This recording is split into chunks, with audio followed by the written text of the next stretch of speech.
sombra é uma coisa que faz parte da vida de quase todo mundo. Ela não pode ser vendida por peso e nem comprada por metro quadrado. A sombra tem uma íntima relação com a luz, com o jeito que a gente vê as coisas.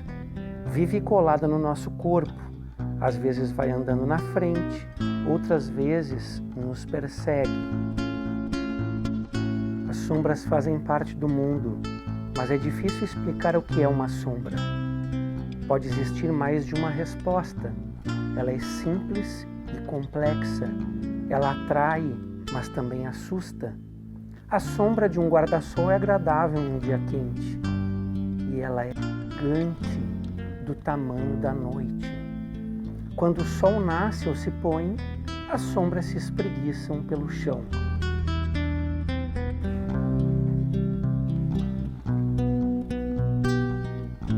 Mas afinal, para que servem as sombras?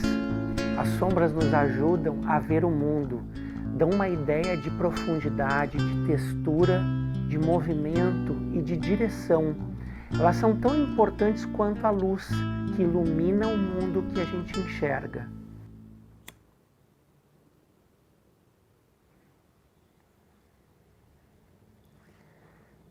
O teatro de sombras é uma arte tão antiga quanto o fogo. E provavelmente tenha nascido, por acaso, dentro de uma caverna, no momento em que todos se reuniam ao redor de uma fogueira para comer. E lá, na parede do fundo, surgiam dançando as sombras daqueles primeiros humanos capazes de ver naquelas imagens do próprio corpo algo diferente, fora da realidade conhecida. Surgiam então movimentos misteriosos que iam ampliando o sentido da vida. E essa talvez tenha sido a primeira manifestação teatral da história.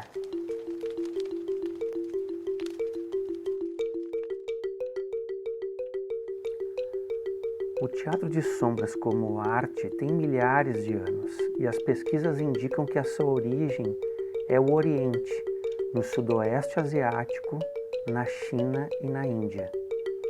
As principais características eram os artistas altamente preparados para as funções na cena, a fonte luminosa ser da chama de uma lamparina, as figuras serem feitas de couro de animais, a música tocada ao vivo e as figuras encostadas no tecido da tela de projeção para serem vistas.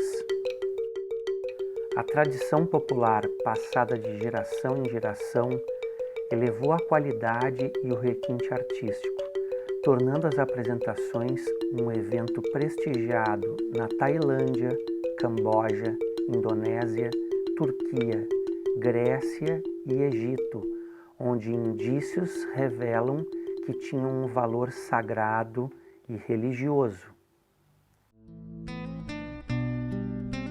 O teatro de sombras chegou na Europa no século XVIII, sendo apresentado e apreciado em palácios e depois em teatrinhos específicos para esse tipo de apresentação. As imagens em movimento atraíram reis, plebeus, artistas, mágicos e cientistas. Em 1770, o francês Dominique Séraphin adaptou as figuras de couro coloridas das sombras chinesas e as construiu de papelão, apresentando-as primeiramente aos nobres no Palácio de Versalhes, para depois chegar em Paris e assim se espalhar pela Europa. A ponte quebrada, baseada em uma canção, trazia uma metáfora sobre as diferenças sociais. Mesmo depois da morte de Serafim, em 1800, seguiu sendo apresentada e reproduzida, se tornando uma obra clássica desse gênero.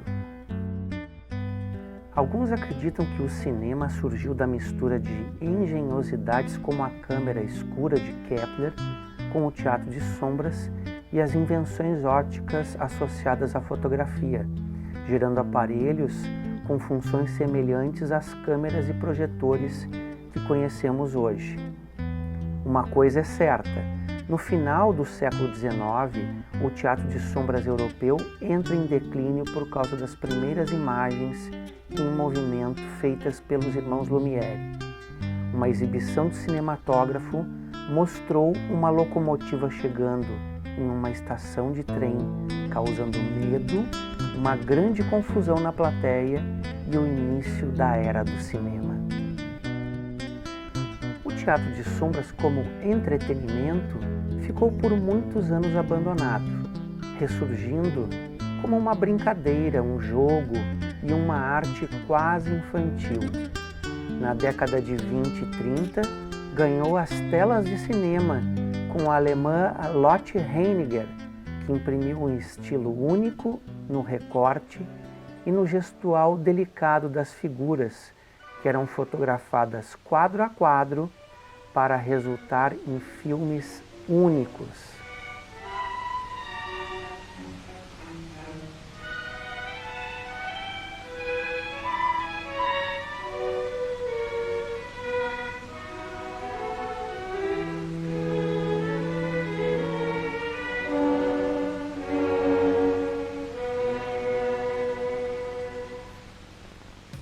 Na década de 60, o teatro de sombras se modernizou com materiais, tecnologias eletrônicas e uma poética própria. As lâmpadas compactas de filamento pontiforme, como as halógenas, e as lâmpadas automotivas, permitiram liberdade na manipulação das figuras e dos focos, e com isso uma redescoberta do espaço cênico para as sombras se manifestarem. O francês Jean-Pierre Lescaut, que estudou o teatro de sombras da Indonésia e recriou as mitologias contemporâneas, foi um dos primeiros a utilizar a iluminação móvel e uma poética alinhada com o universo fantástico. As figuras se afastaram das telas e ganharam força expressiva, renovando a linguagem dessa arte.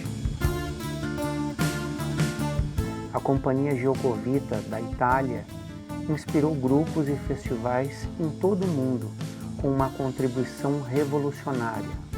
As fontes, as telas e as figuras ganharam movimentos nunca vistos antes e ocuparam todo o espaço cênico.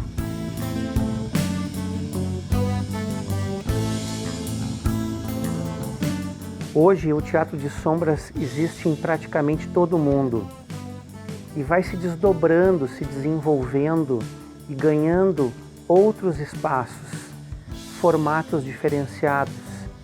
Ele não está mais agora só restrito às salas de teatro, mas ele vem ganhando também as ruas, vem se miniaturizando e entrando dentro de caixas, indo para as escolas, os festivais, os shows de música, as telas de cinema. O teatro de sombras vem ganhando muito espaço, mas principalmente a atenção de novos espectadores.